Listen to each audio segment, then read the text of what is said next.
আপনাদের পক্ষ থেকে যে সমস্ত বক্তব্য ছিল সেগুলোকে আমরা 6 ভাগে ভাগ করেছিলাম, বা 6টি বিষয় আমরা দেখেছিলাম যে 6 ভাবে বাস্তবায়নের কথা আপনারা বলেছেন।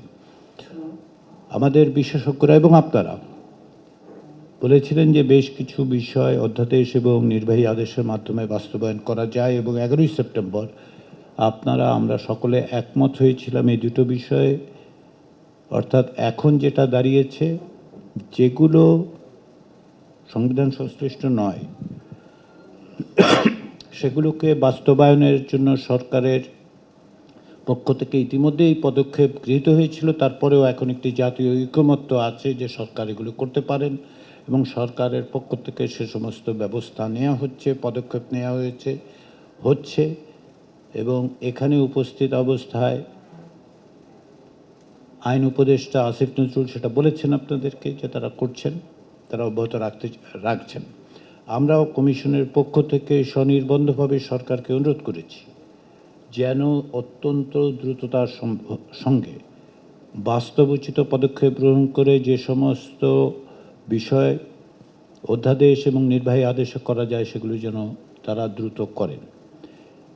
সাংবিধানিক বিষয়গুলোতে, অর্থাৎ সংবিধান সংশ্লিষ্ট বিষয়গুলোতে গোড়াতে আমাদের যেই বিশেষজ্ঞ প্যানেল আছে তারা দুটো কথা বলেছিলেন, একটি হচ্ছে গণভোট, আরেকটি বিশেষ সাংবিধানিক আদেশের কথা।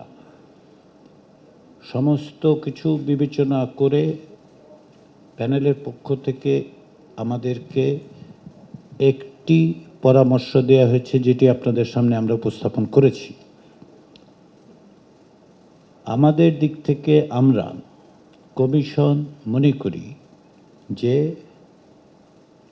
যদি আমরা সরকারকে একাধিক পরামর্শ দিতে পারি বাস্তবায়নের, সেটা তুলনামূলকভাবে সরকারের জন্য সহজতর হবে বিভিন্ন বিষয় বিবেচনা করে, এবং প্রয়োজনীয় আইনি সাংবিধানিক বিষয়গুলো খতিয়ে দেখে তারা পদক্ষেপ নিতে পারবেন। আমরা চাই যেটা খুব দ্রুত সম্পাদিত হোক, আমরা এক জায়গায় এই পরামর্শগুলো দিতে পারি। আপনারা জানেন যে মাননীয় প্রধান উপদেষ্টা জাতিসংঘের সাধারণ পরিষদে অংশগ্রহণের জন্য 21শে সেপ্টেম্বর থেকে দেশের বাইরে থাকবেন, নিউ ইয়র্কে থাকবেন জাতিসংঘের সাধারণ পরিষদে বক্তব্য রাখার জন্য এবং অন্যান্য কিছু বৈঠকে উপস্থিত থাকার জন্য। তিনি 2রা অক্টোবর ফিরবেন।